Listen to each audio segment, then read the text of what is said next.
You're listening to the When Life Hands You Lemons podcast. But in an entry-level film production, it's one strike and you're out. You're fired. I'm not calling you back. If your goal today is to make a basket, we're going to make that basket. The minute you create something, as soon as it's made tangible, you have a copyright in it. How do I get our guys to sound that big, that full when they do the harmonies? And I'm your host, Lennon Seahawk. Let's get to the show. Hello and welcome to this week's episode of When Life Hands You Lemons.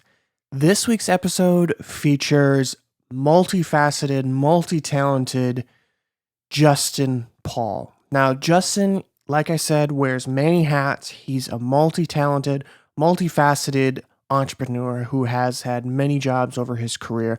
He has been a university instructor. He's been a DJ. He's a musician. He's a songwriter. He's done it all.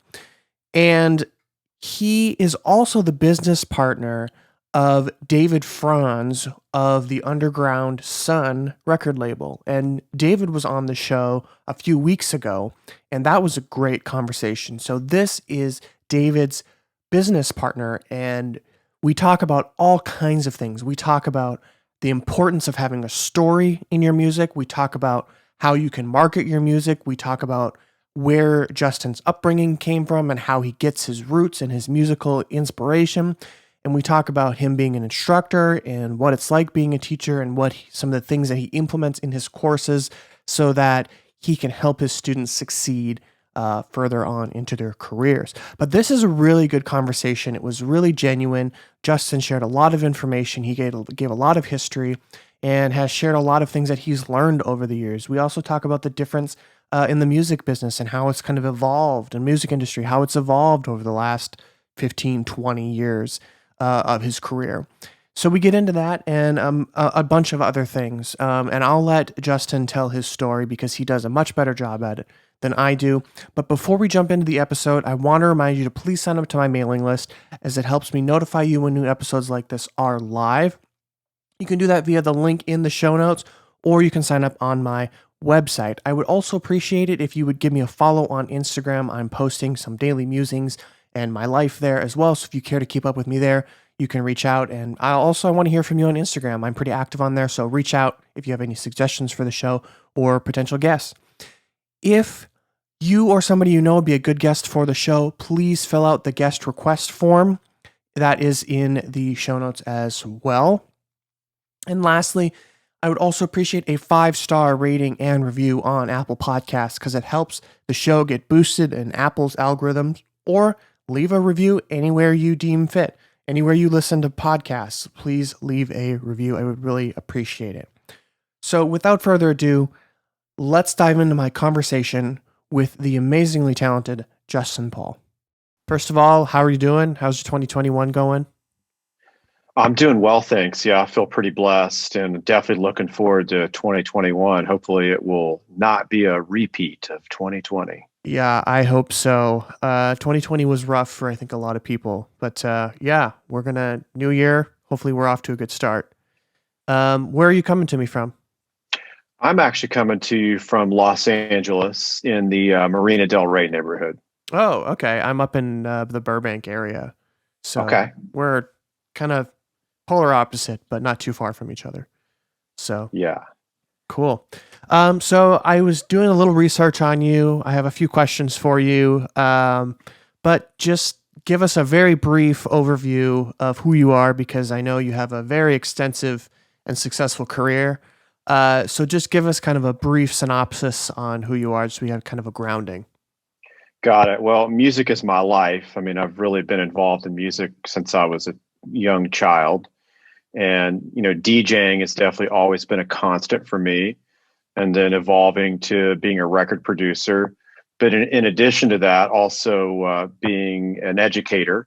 Been an educator for a long time. I actually started out teaching television and film, and then later moved into more my passion of music industry and recording. And I still actually work in the industry a little bit as a director, and luckily had that skill set to create some income in 2020. Cool. And how did the music get started for you? Like, where was you mentioned you kind of grew up with music, but dig into that a little bit more. I'm always curious to hear how people, like, where that initial spark was. Yeah, I mean, it really started with actually my grandmother played records like nonstop in the house. She had a really great vinyl collection, and she would also sing with her brothers and sisters. Mm, And probably when I was younger, I didn't really appreciate necessarily the gospel music that they were singing, sure. but they would always get together in my uncle's den, and he had like a PV mixer and a nice PA system, and it was always kind of the kids' jobs, especially when I was a teenager, to help them set up, get all their mics going, and kind of be their front of house sound engineer. So that's kind of where a lot of that started for me. Cool. It's kind of similar to me because I was kind of the go-to tech guy in high school. There was a kid a few grades ahead of me that was kind of like the music guy, tech nerd.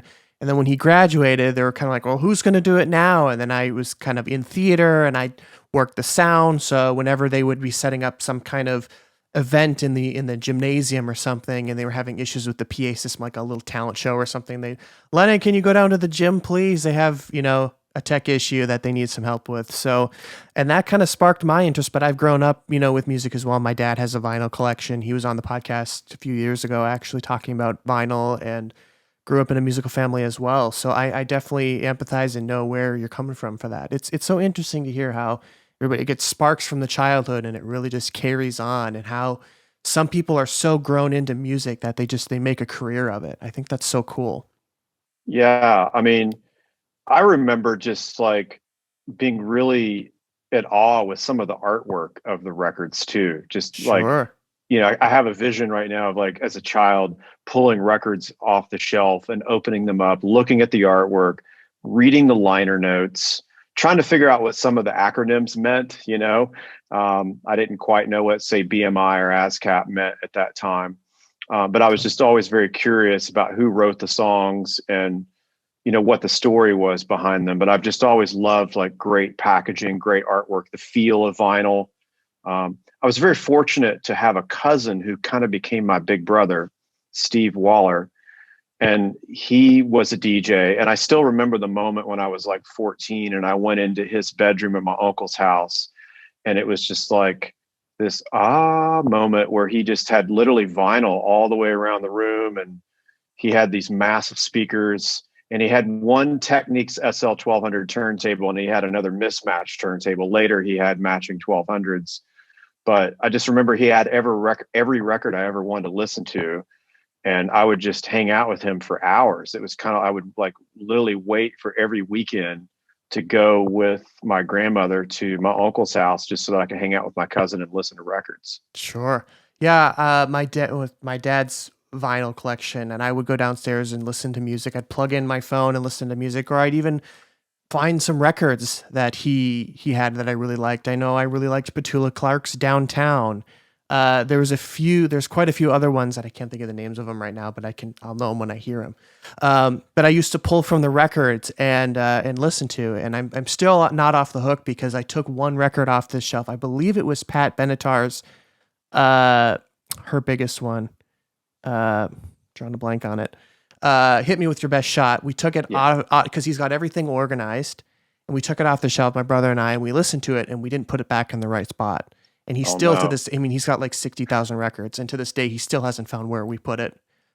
So we're still not off the hook of that. But I remember looking at some of these artworks that are on the vinyl, and there's one Beatles one that he's got framed, and it's got like babies on it. Like the heads are pulled off, and it's very awkward, but it's like very Beatles because it's so unique. And I always remember, and there was a few David Bowie ones that I remember seeing, and there was a Twisted Sister one that I remember.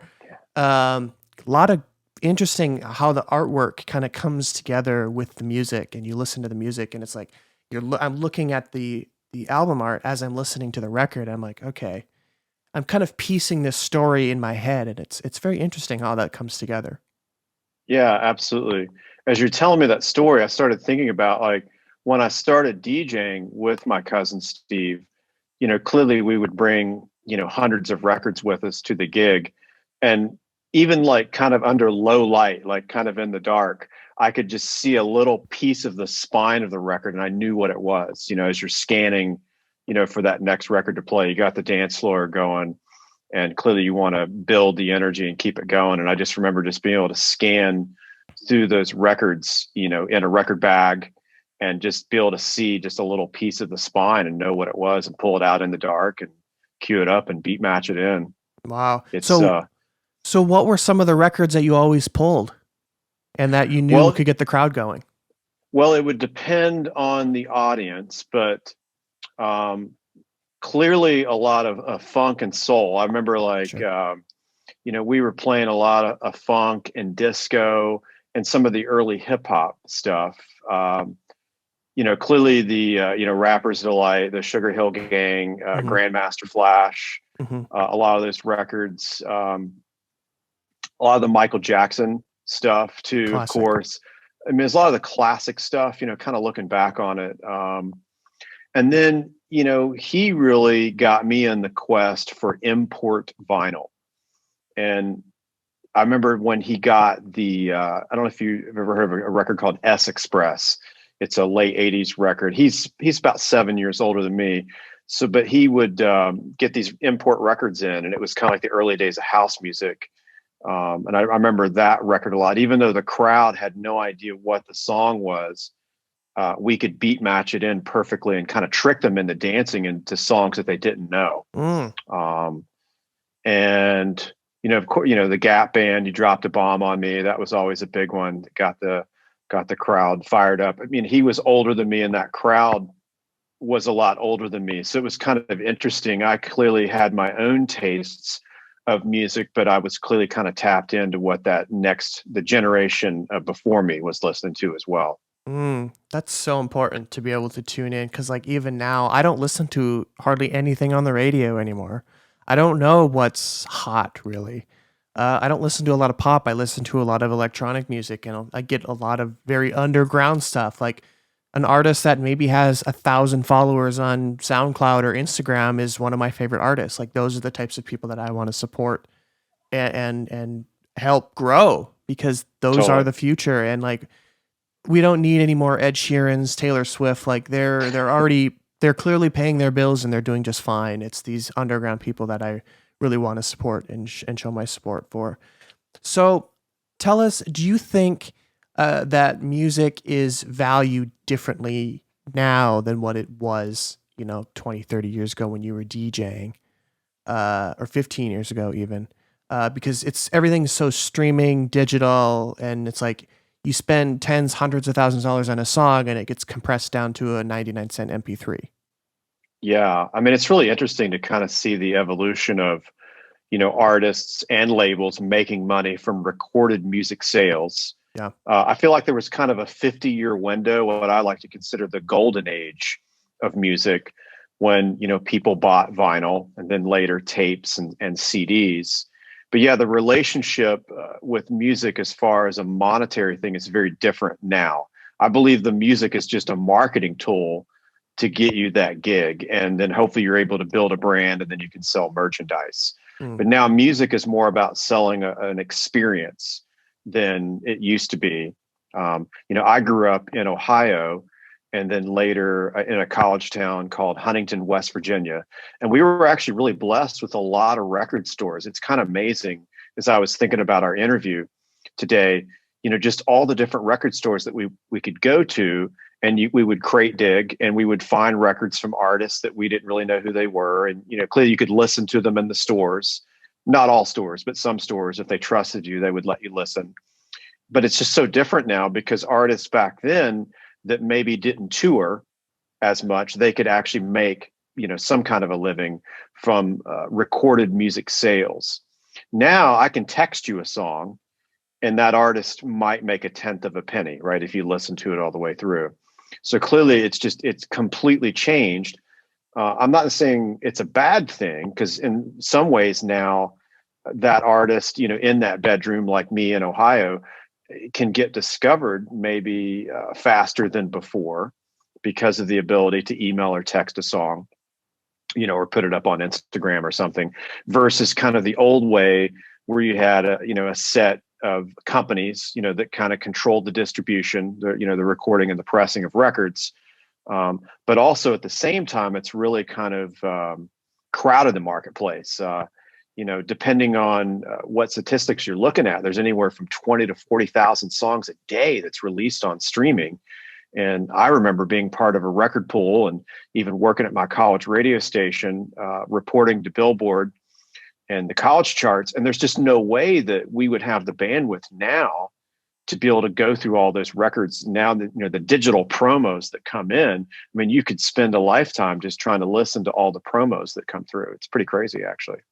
Yeah, it's 40,000 songs a day are uploaded into Spotify. Now that is insanity. That's what, I can't do the math off the top of my head, but millions a month, or close to 1 million a month, which is absurd. And it's hard to stand out in that with so many songs being released. That's hard. It's so hard to stand out in the mix and the crowd of people. But as you were speaking, I was thinking, do you think that the value of music has transitioned? Because 20 years ago, when the main thing to getting a music was you had to buy a CD. And that was where artists made their money. That's where people got access to the song. Like, there's numerous times where there was a whole album that came out.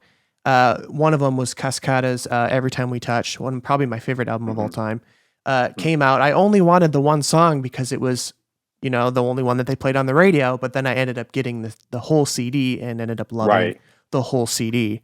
But a lot of people would buy the whole album to get one song, and now you don't have to do that. So do you think that the access to music has changed the value? So now that you have access to so many songs and you can just pick and choose what songs you want to listen to at any time on your phone, and not have to pay for it, that kind of outweighs the value because the discoverability is better now than it was, 20 years ago.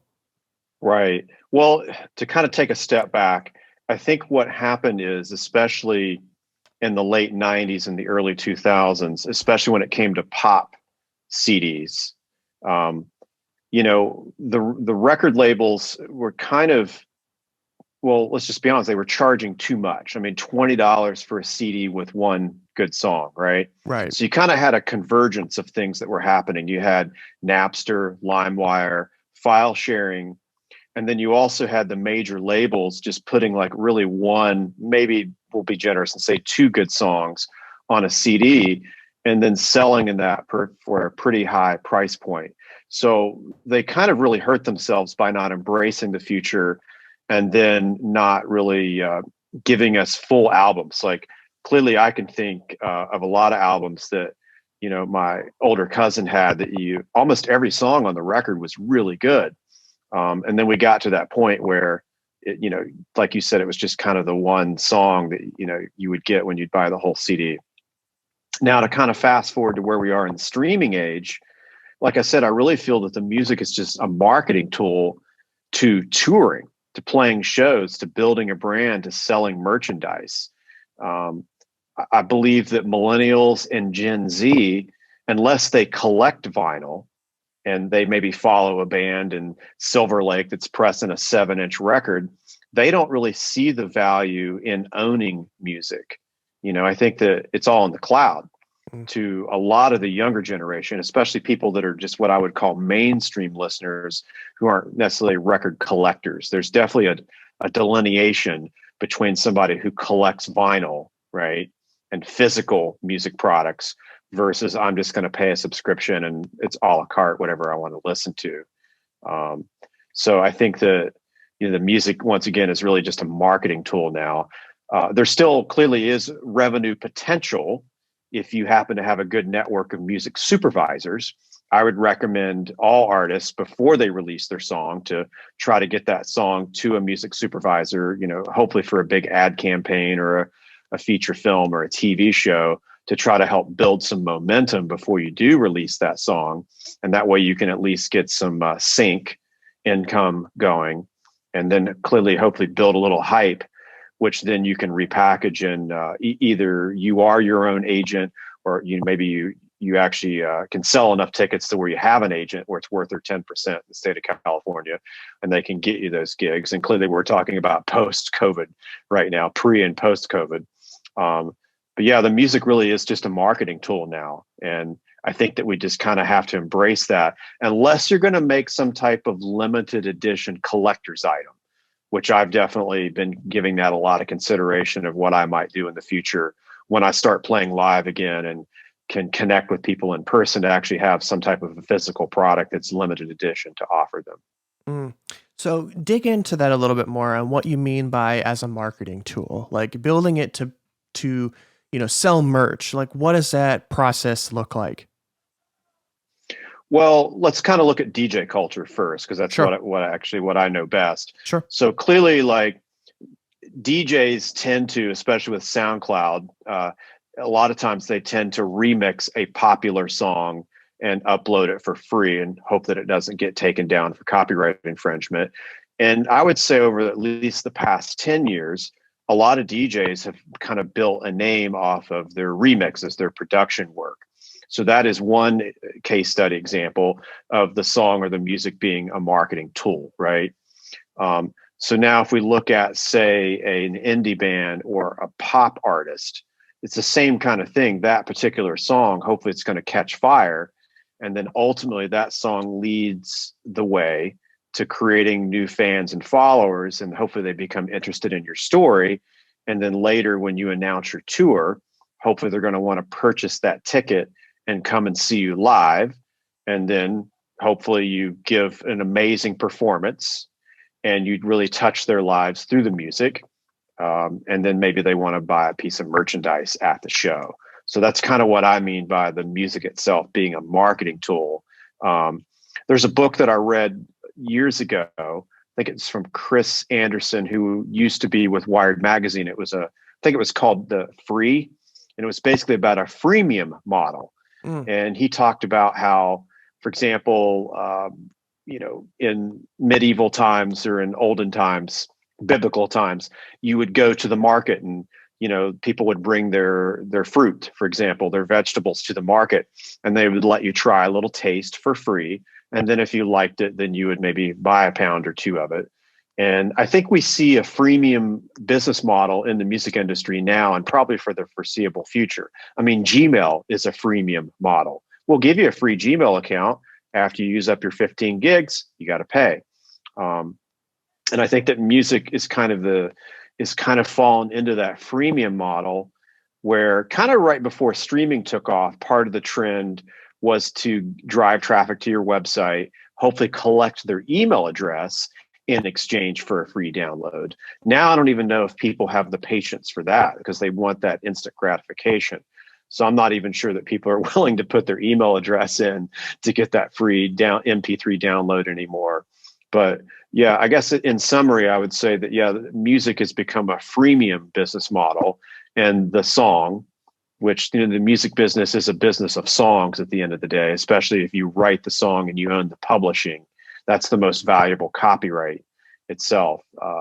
And that's really what ultimately can drive the traffic to build your brand as an artist. Hopefully you're going to get those publishing syncs, get those, placements. Maybe if you're lucky, you'll get some radio airplay. But ultimately, really, when we look at the revenue pie charts, we're looking at performance, the performance quadrant, maybe sponsorship, some publishing, and merchandise is really what's on the table right now. That's a good point. And it helped open up the gallery a little bit more to my mind, and I think a lot of other people listening, to what's possible. Because like you said earlier, music is an experience and you're selling an experience. And I see a lot of artists these days and musicians doing that. Like they're a musician, obviously, first and foremost, but they also have merch. They do unique things. They have, private Zoom sessions where you can talk to them. They have their own Discord servers. They do live Q&As. Like you get access to this community.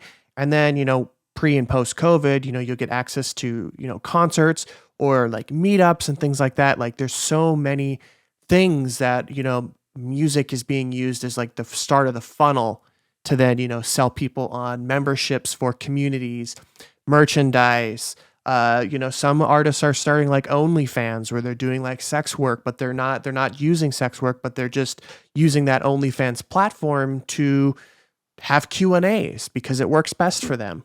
And it's just so interesting that a lot of artists are doing that and translating so many different models of their music and making it their own. And I find that so inspiring, and it's so different than what it was, 20 years ago, when the music was controlled by the labels, where now that control is being pulled. I mean, it's obviously always going to be controlled by the labels, but the majors, but it's being pulled, and the musicians and the artists themselves have more power than they ever do. Yeah. I mean, I think it's really interesting in my journey in the music business is we've gone from, the artist kind of having this mystery about their life, the creating a bit of mystery with the fans, to now, if they don't engage directly on Instagram or Twitter with the fans, they're kind of missing out or getting left behind. I think the younger generation definitely expects the artist to, respond sometime to their comment on Instagram, for example. And that's one of the things I've definitely seen change quite a bit in the music industry. And, for me, I definitely like Instagram, but I would rather be spending my time in the studio, creating new music and content versus being on social media all the time. But I feel that's kind of par for the course now, especially for younger artists that are starting out. I think they kind of have to, be on social media and do it a lot. I think it's funny when I teach music business, like I've taught the A&R course at UCLA, I think 3 or 4 times now over the past couple of years. And I write this really long list on the dry erase board of all the things that you need to do in addition to actually creating the music. And that's being a photographer, being a social media marketing person, being a graphic designer, being a videographer, being a blogger. There's just all these things now that I feel that artists it's kind of necessary for them to do to survive if you actually want to make a living in the music industry. Yeah. You've got to adapt. You've got to learn and adapt. And like you said earlier, with the major labels, they weren't embracing that future of streaming when LimeWire and Napster were kind of getting out of control, and they weren't embracing the future of like that 1 or 2 song purchase. And that's all people wanted. They didn't want to spend $10 for a whole album more than only listen to 1 or 2 of the songs. It just wasn't feasible for people, but the labels had the control, and they're like, well, people are buying it. People are still buying the record. So we're going to keep rolling with it. And there's so many other things that need to come into play rather than just the music. And now there's obviously teams that you can hire, like publicists, and you can have a manager that will help find you videographers, photographers, all that stuff.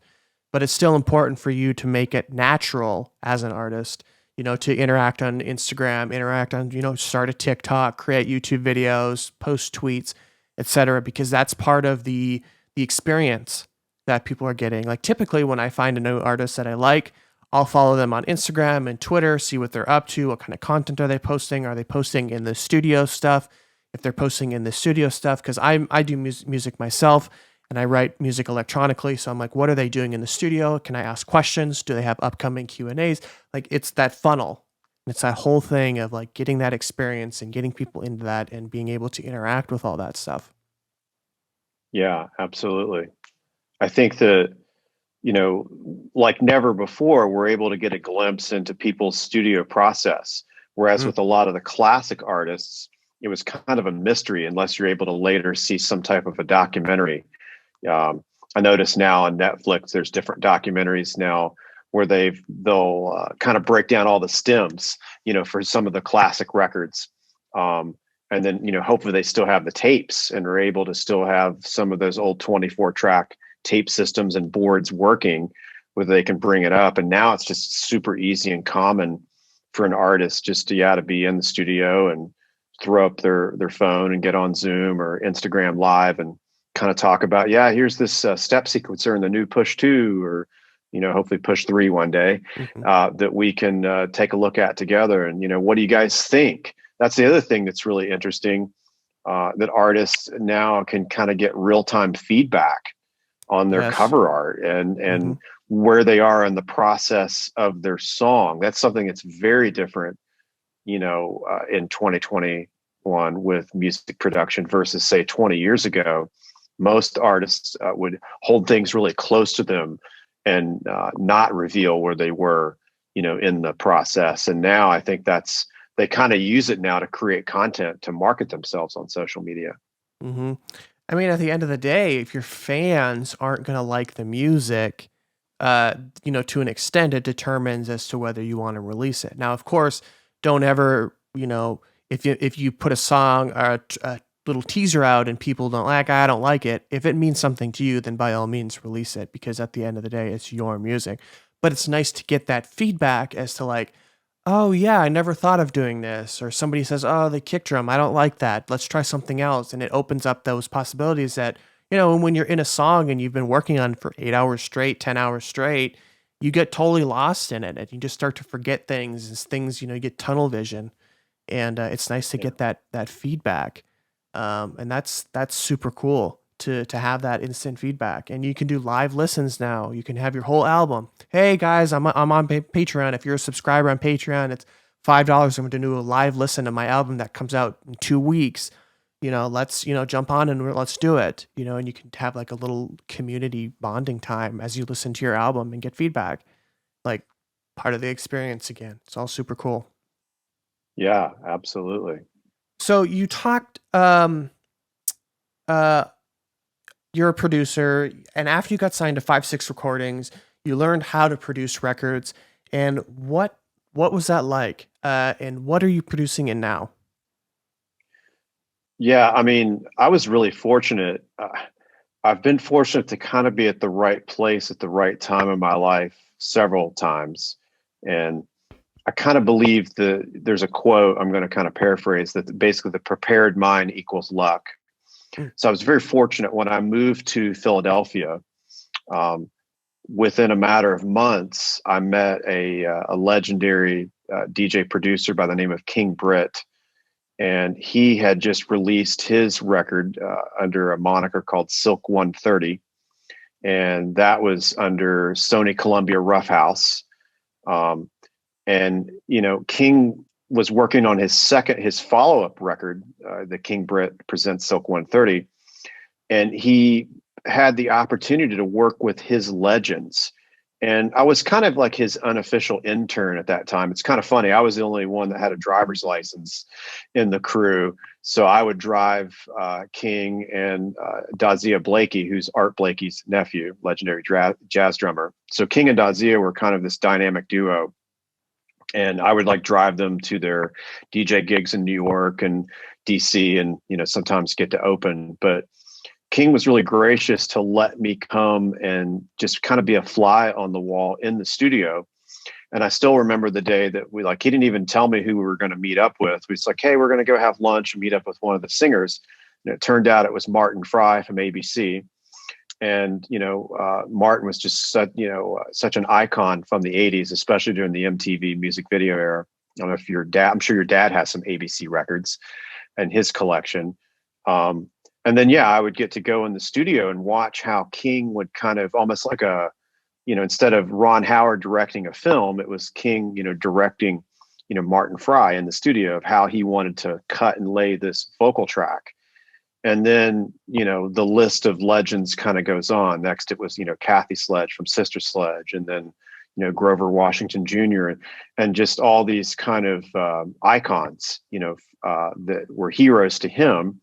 And then, of course, with all of the up and coming kind of new artists, just how he would, kind of individualize how he would approach and get the best performances, out of these different people. He was also very hands-on and very much a futurist. And I was too, I was never really like a hardcore computer programmer, but I was definitely really into computers. And that's another area where King and I would connect, is especially a lot of the old Akai samplers, and in particular the Akai MPC 2000, which I'm sure you're familiar with, but if our audience is not, it was kind of one of the legendary drum machine sampler sequencers that Akai made. And it had a sequencer inside the piece of hardware, and it had a floppy disk. And then it was such a huge deal, especially when the MPC 2000 XL came out, because then you could time stretch. And that's where we really start to see productions go to a whole new level, where I can take a sample or a song that was recorded at a slower BPM and bring it up to a faster BPM for house music. And I was just so blessed to be able to hang out with him for, 10, 16 hours a day, in the studio. And I look back on it. I mean, I hardly slept during those times to really try to be present as much as I could and learn and absorb. And then later, I was very fortunate that King and Dazia and I shared a house in West Philadelphia. And it was a 3-story house, and we each had our own floor and our own studio full of equipment and records. And, I still remember like yesterday, King would be like, Joss, come down to the studio. And I would get to come down and kind of listen to where he would start songs, even kind of prepping for those sessions, to meet with that legendary artist. He was all about doing his homework, doing the prep work. So he kind of really instilled, this work ethic in me of, clearly doing your homework, being prepared. And then, this also was really the birth of the home project studio, just the equipment that you could get, you could bring home and really, make records that were almost as good as what you would hear in a multi-million-dollar recording studio. And now fast forward to today, to the second part of your question, I'm all Ableton these days. We were using Logic eMagic back when Logic was owned by eMagic then. But now, come full circle, we're all Ableton these days. And Ableton is just so easy to use and such an amazing tool. But yeah, I feel really blessed to be able to see the journey of music production to when it was these actual pieces of hardware to now it's just these plugins. And no matter what DAW you want to use, like I said, I use Ableton, but at the end of the day, it does not matter what you use. What matters is what you create. So many people get caught up in, whether they're Mac or PC or they use Ableton or use Logic. At the end of the day, it's about the song or the remix that you create. But I tend to prefer Ableton myself. And what I like is knowing the classic knowledge, if you will, of how that virtual instrument works. Whereas a lot of my students, see this plugin for the first time. Like, I don't know if you're familiar with Arturia. Arturia is one of my favorite virtual instrument software companies. And they've, I believe, have gotten the license to kind of recreate a lot of these vintage keyboards. And so for me, it's kind of natural how to interact with this virtual machine, knowing the backstory. But I find it kind of fascinating when I see the youth use some of this stuff that I feel like in some ways they might take it for granted of just how it's all there and might not have a full understanding of how it all works. But that's okay. You can just try things now, and all you don't like it, undo and redo it. It's definitely so much easier to record and make music than it ever has been. But that also kind of leads to that, those 40,000 songs a day on Spotify. And it definitely doesn't mean that it's quality work. And that could be another thing that we talk about, is just how much music is out there, but it doesn't necessarily mean that it's all good, Yeah. You touched on a lot of really good information. One of the points being it doesn't matter which DAW you're using, whether it's Logic. I mean, I always find myself, I'm an FL Studio user, have been for probably close to 10 years now. And I can use Logic. I've done a few songs in Logic, but I do prefer using Logic for like audio mixing and like podcast audio editing. I love Logic. I find it to be much more fluid. It's cleaner. I just prefer it much more. I've used Pro Tools, and I would like to learn Ableton as well because I've heard so many things about it. I just don't want to spend the $800 to get it. And the time is kind of, it's on my bucket list to do. It's on my to-do list is to learn it. And I can pick up fairly quickly because, like you said, every DAW functions very similar. Like every one of them is going to have a record button. Every one of them is going to have a scissor tool. every one of them is going to have a play button. It's just a matter of figuring out where and how to use it. But yeah. Yeah, absolutely. It's something I tell my students. I feel like DAWs are like cars. Yeah. You know, let's say you like Toyota, or do you like Honda? You know, are you a Lexus or a Mercedes? It just, you know, is the cruise control on the column of the steering wheel, or is it on the actual steering wheel? You know, it's just it's really, at the end of the day, it's a matter of preference. And I always look at things through the filter of being a DJ, which is how tactile is it? You know, the touchy feely types of things, you know, kind of me going back to starting out with, you know, Technics SL1200s, learning how to DJ and manually beat matching records. I like things that kind of have that tactile feel.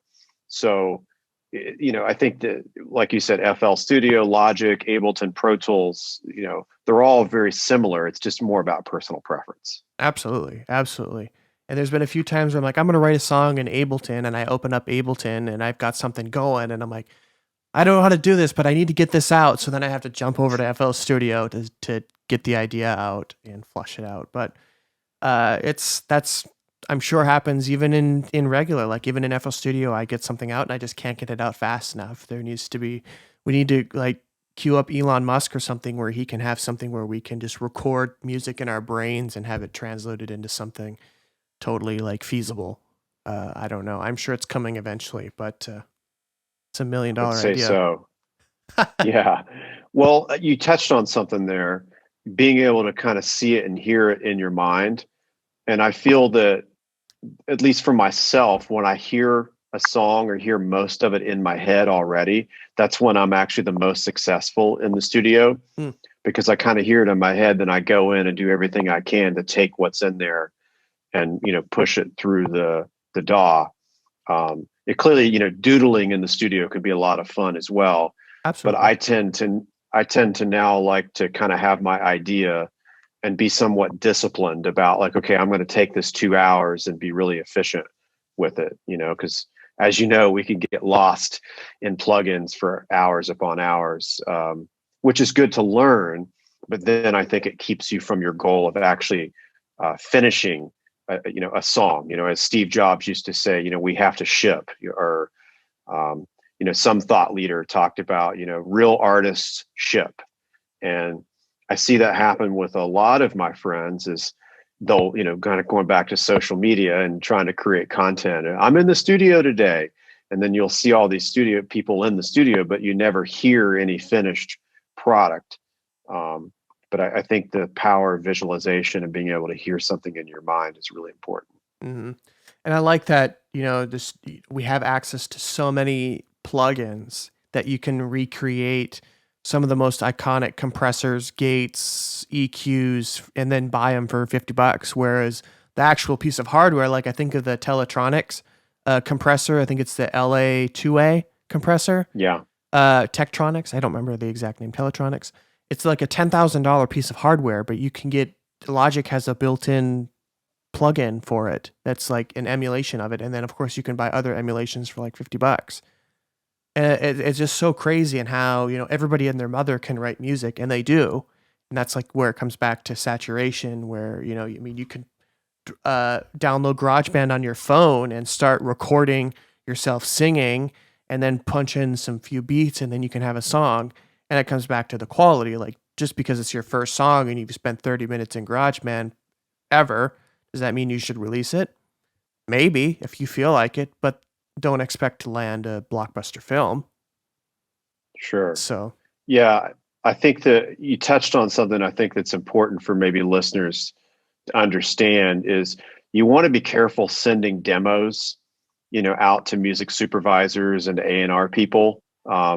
You know, I definitely recommend, if you can, you know, getting a proper mix down and master, you know, of the song before you do kind of release it. I know for myself, there's some early tracks that I released that I would love to have back. You know, I was just a little too anxious and eager, you know, to get content out there.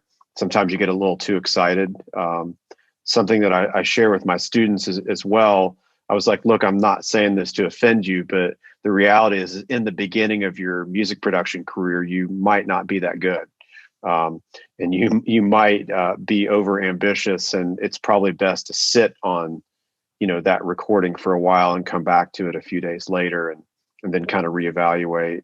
I think it's also important to have like a crew of people that you trust, that you can send your stuff to get their honest feedback, as well. But I know that so many of my students and even artists that still send me demos to get released, they're just so eager. They feel like they've just worked on this song or this EP for so long, and I just want it to come out now. And I'm sure that could be tied to a monetary thing where they want to get it out and then hopefully make some income from it. But yeah, I'm a big believer in, I think it was a Rick Rubin podcast I listened to years ago with Tim Ferriss, and Rick Rubin talked about how there's no room for fillers anymore. Like work on that song for 6 months or even 6 years, if that's what it takes to make it the best song that it can be. And I know that, depending on someone's personal circumstances, that might not be feasible, but sure. I know for me personally, I feel that some of my better music is stuff that I took my time on, and I didn't rush.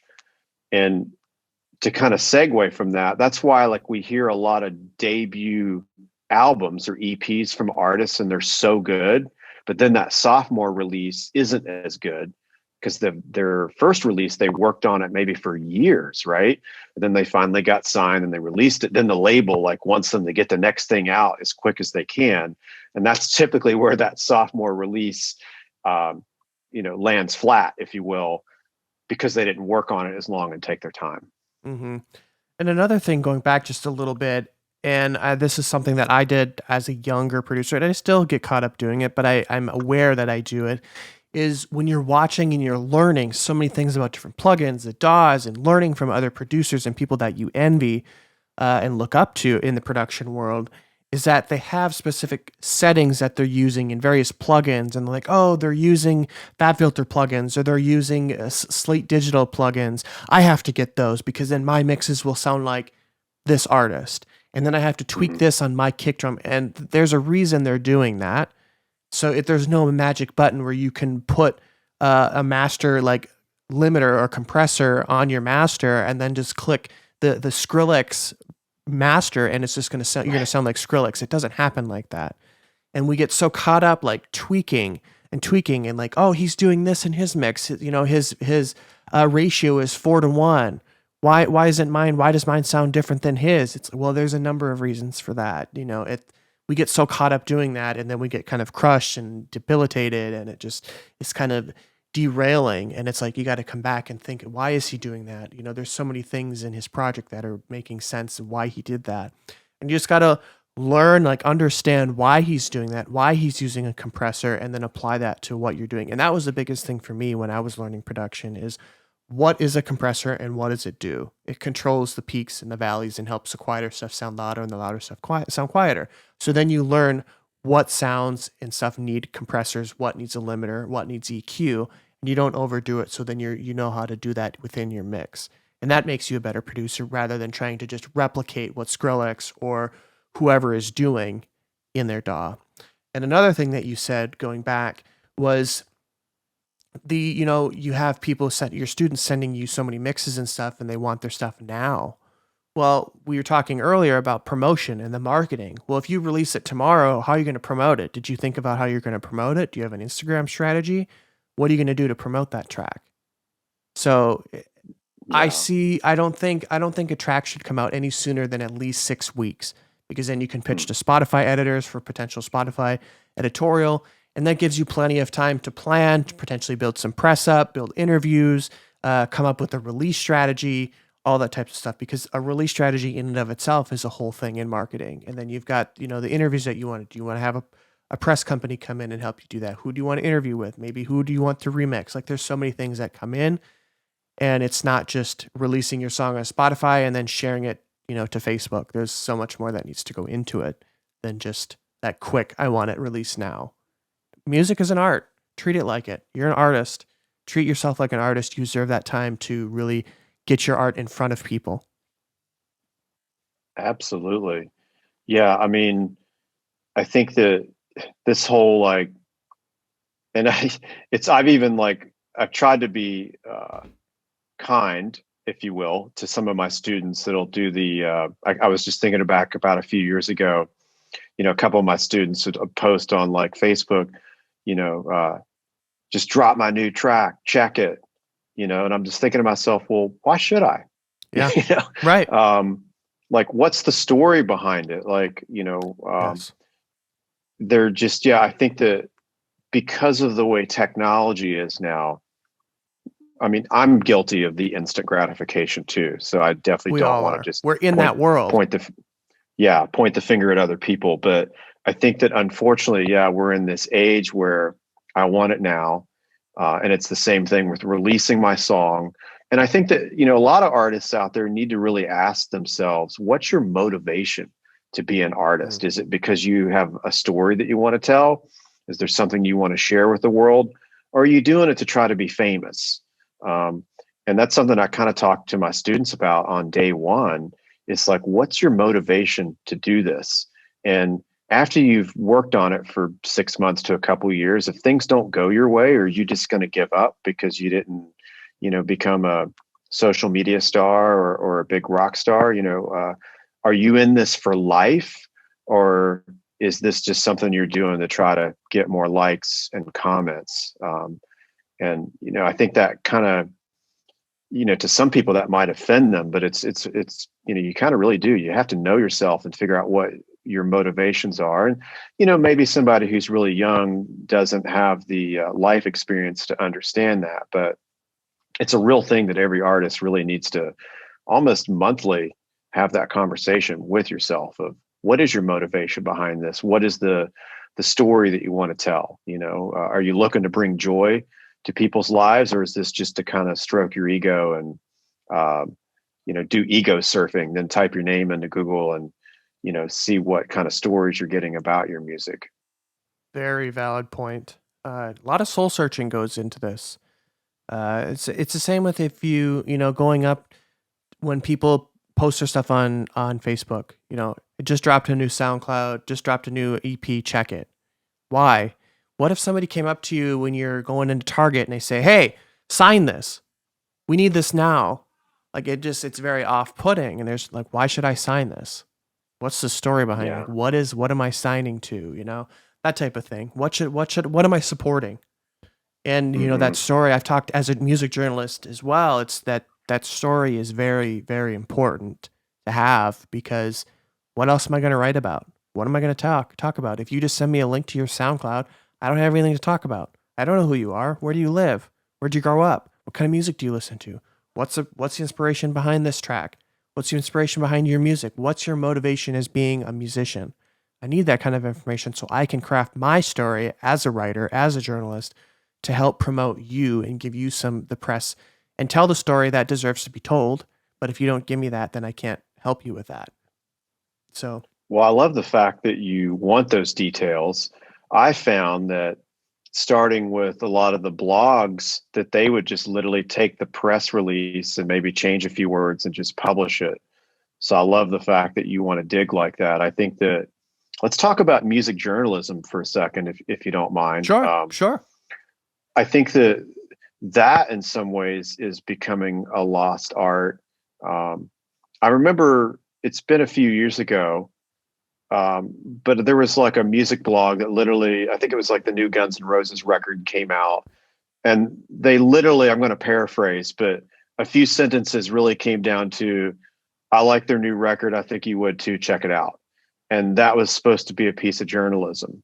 And I think that, I kind of grew up in the era of like, literally it would be pages upon pages, of an interview, with an artist, where you would really get a lot of details about them.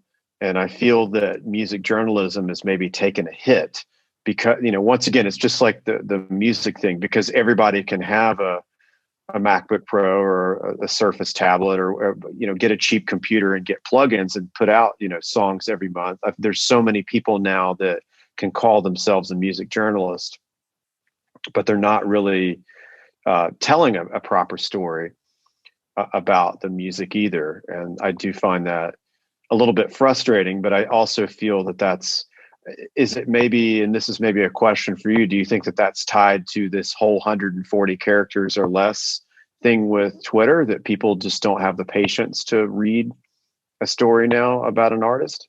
People don't. The thing is music blogs are going down. They're not as valuable as they were 7-10 years ago. Like before, a Pitchfork review could make or break your career, or a Rolling Stone article could make or break your career. While they're still important to some extent, they don't serve the same purpose as they used to. So what a music blog is for now is social proof. It's search engine ranking and helping people discover you. So when they're searching you, they're not finding a Facebook page with one like. They're finding a Rolling Stone article that's detailing your story. That's much more enticing. And that's what it's for. It's not. And then when you're booking tours and you're doing whatever, signing to a label, pitching to Spotify playlist editorials, you can send them these links to say, hey, here's what my story. I got coverage on Rolling Stone. I think I can draw, 200 people to this show, X, Y, and Z, whatever it may be. Plus, it's good to have a quote, Rolling Stone said this about me. That says a lot. But I think, too, a lot of these newer artists are, especially in the electronic world, I've written for I still write for a lot of the big electronic music blogs, and a lot of them don't have a story.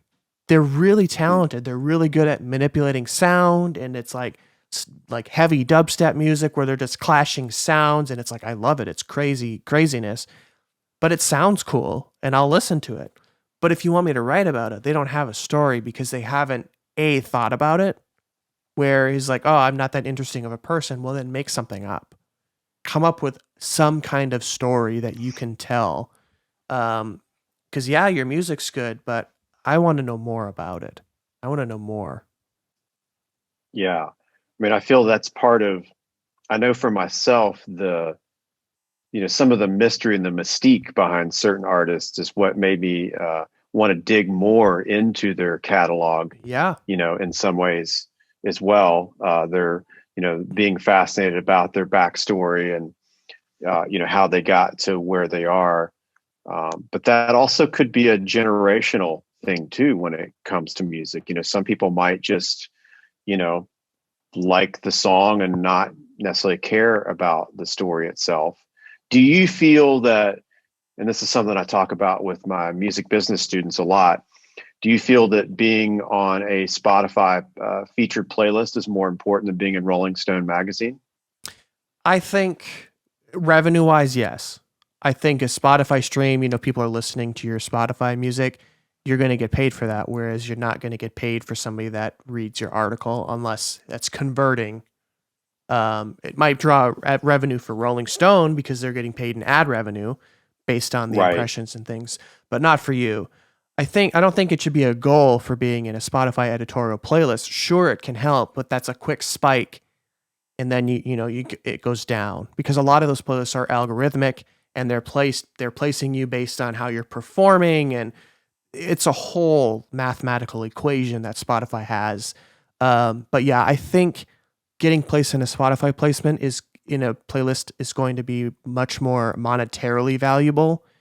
I think they have two different purposes though. Like in a Spotify playlist, it's going to be very passive. Like you may click on something, listen to it, like, oh, I like the song. You'll add it and you'll forget about it. Whereas you don't know anything about that artist, but it's a Rolling Stone article about the same person. You're going to get into their world a little bit. So they serve different purposes. Yeah. I like what you said about social proof. That's something that I speak about a lot is it's not what you're saying about yourself. It's what other people are saying about you.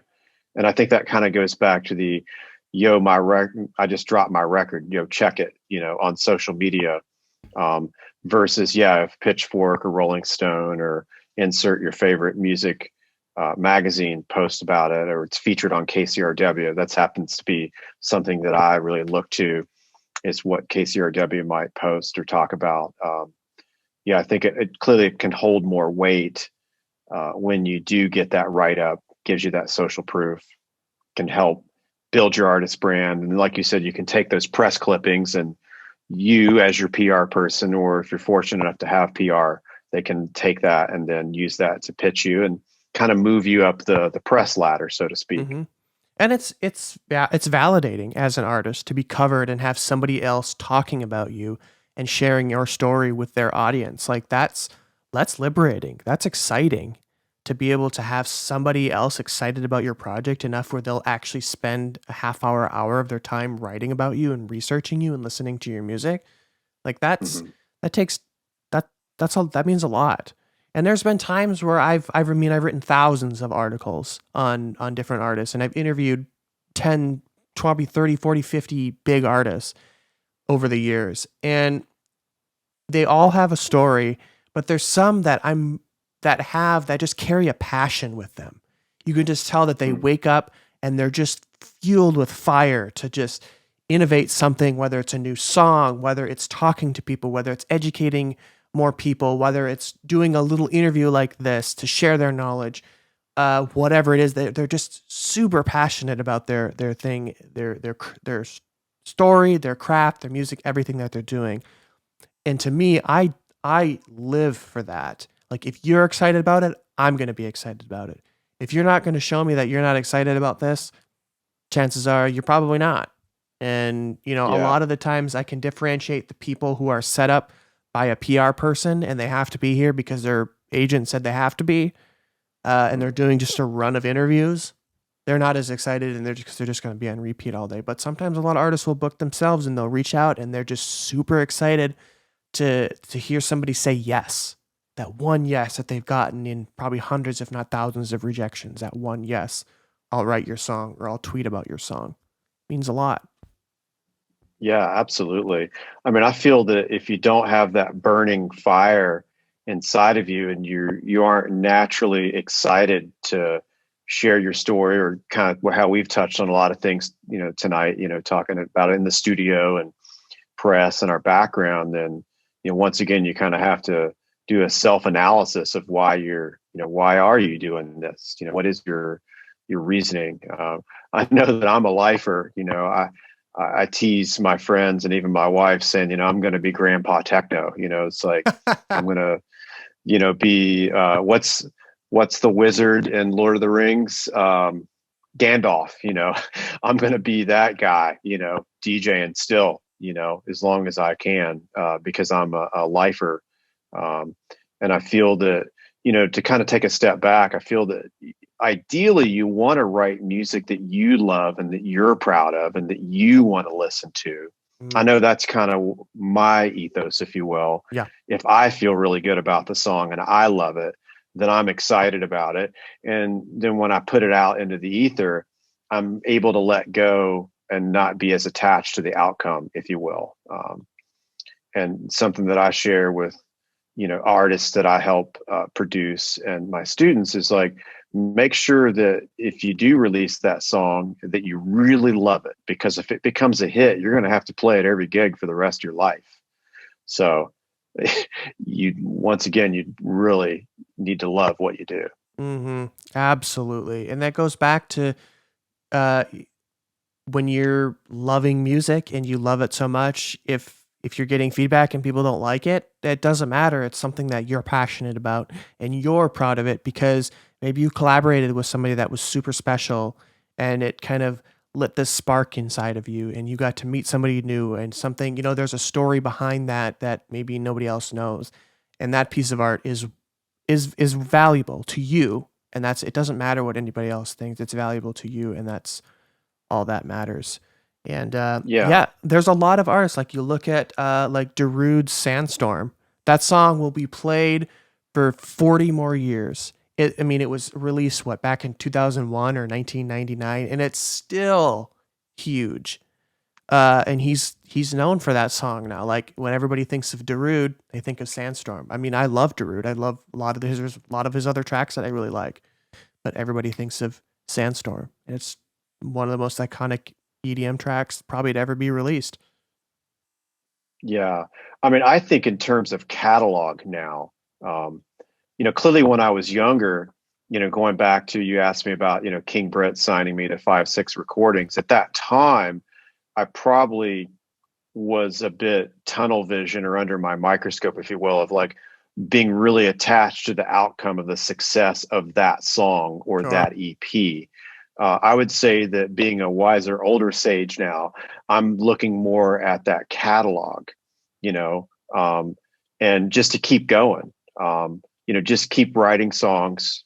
Like I said, work on them till you feel that you've made it the best that you can make it, and then release it. Clearly have a marketing and PR strategy, that goes without saying, but then move on to the next one, and don't get upset if that particular song doesn't take off like you feel that it should. Because I can tell you that I have felt down at times of like, oh my God, I felt this was my best one. Like, why didn't people, take off? Like, why didn't this song take off? Why are people not into it? But the reality is that people can go back and discover that song later. If you just keep going and you keep putting stuff out, music is timeless, and people can go back and discover it later. So I would say just keep writing, make the songs or the remixes the best that you can. Clearly every artist needs a deadline. So sometimes that deadline is self-imposed, sometimes it's not.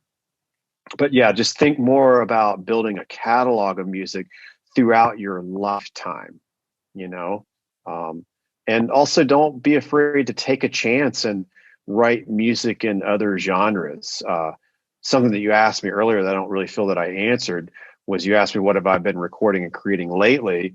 When the pandemic hit, I just didn't feel like making dance music. I was just like, well, people aren't really going out and dancing right now. And one day I just kind of sat down and I just hit these chords that were just very meditative and healing and recharging. And I was like, wait a minute, I'm learning to meditate. Why don't I create some meditation, recharge, chill music? Because I can. Like, I don't necessarily have to make a dance record right now. I don't have to make something to get people to dance. Why don't you take this opportunity to record an ambient record, basically, for a lack of a better genre name. And so that's what I decided to do in 2020 is I recorded basically 2 ambient releases, which is very left field. But as a music director and creative director, if you will, of my life, and someone who likes to tell a story through music and take people on a journey, I'm actually very proud of those releases in my catalog. Maybe the people that like the dance floor songs won't be into that music, but that's okay, because I want to create a well-rounded musical story, within my artist catalog. Sure. Yeah, that's a great point, looking at the catalog and being able to look back and say, I'm proud of all of these releases, rather than looking back and saying I'm proud of 20% of them because, I was signed to a label and I had to push out 10 releases a year or whatever. And taking the time to make quality art and be something that you're proud of, and like getting that stamp of approval. Come back to it in a few days, give it 3 days rest, 4 days rest, get a fresh set of ears, listen to it. And you still got that same rush of energy you did when you finally like, yes, I'm done 4 days ago, then it's probably ready to go. And you should maybe consider releasing it, start planning. Like, do you have maybe you're hearing this in a TV show, or you're hearing different things, or you have a music video that you want to put together, you're visioning the pictures. Like, that's all like good signs of like what's next. And maybe this is a sign of maybe you should put this release out because there's a vision behind it and you're just going to be that much more passionate about that. And I like how you said, quality over quantity is what this is. Just because your song can be on Spotify very shortly, from GarageBand does not mean it needs to be or should. Yeah. So. Yeah. And just all the things too that I was able to learn, taking the time during the pandemic to learn. I think that's the thing that I would recommend that every artist and every creator continue to learn. Always teach yourself new things. And I learned a lot during the process of creating my Tropical Stardust Meditations EP. I was able to go in and just learn about plugins and virtual keyboards and things that I probably wouldn't have naturally gravitated towards making a dance record or an indie electronic rock release. which is probably, I'd say, more what my sound has been over the past 5 or 6 years. When you create music, maybe in I'll call it a subgenre, because it's still electronic. I mean, that's at the end of the day. It gives you the opportunity to learn things and do things that maybe you wouldn't have done before. Because let's be honest, when you make a record where you're trying to make people dance, it is kind of limiting. There is a bit of a formula that you have to do. And that's something that King Britt and I used to talk about a lot. It's like when you have an opportunity to make a record that you don't have to make people dance to, it kind of opens things up quite a bit. And you can kind of create more of a soundtrack for the years. That whole experience of maybe putting your headphones on, or in my case, AirPod Pros, and, lean back and take that sonic journey. And I think that's an important art form. Love it. I love it. I think we should end on that note. I mean, I could talk for another 3 hours. I love talking about this stuff and music and creating and just art in general. It just fascinates me. And I think, as creators, you and I, this is just something we just thrive on, is music and creating and inspiring people who are younger, older, whoever wants to create. It's a beautiful, music is one of those things that there is no age limit. If you're 90 years old and you can play some good old ragtime, heck yeah. Or even if you want to sit down and compose an album at 85, do it. That's more power to you. That's a beautiful thing about this, is it's an all welcoming thing. And we all look upon it, we learn from it, and because there's always a story behind it. So lastly, before we let you go, how can the listeners keep up with you and all the projects that you're working on and follow some of your music? Yeah, well, thank you for that. I would say that, depends on your platform. Clearly, I have an official artist, a Spotify artist profile. So I would say Spotify, you could type in Justin Paul, and then look, for my artist picture, wearing the suit in the pool. I've kind of stayed with that picture for a few years just because it's so easy to see when you scroll. And then, of course, at, soundcloud.com/Justin Paul. I'm in the process of redoing my website, but it is justinpaul.com, but I will let you know that it's a little outdated. I created a justinpaulmusic.com website that focuses a little bit more on my education and consulting, but it does have some of my music releases there. So I do try to be everywhere. And then, of course, on Instagram as well. Great. And I'll put all those links in the show notes below so everybody can keep up with you and easily follow you. So, thanks so much, Justin. This was such a great conversation. You shared so much great information, reinforced a lot of ideas that I always think about, and it's always great to hear kind of an industry veteran kind of confirm these things. And as I'm learning, and just like those stamps of approval along the way, and hearing them from people like you is very inspiring, and it's very helpful. So, and also being an educator yourself, I thank you. I always look up to teachers, and I thank you for your contributions, giving back to people like me and people who love music as much as you and I. So thank you.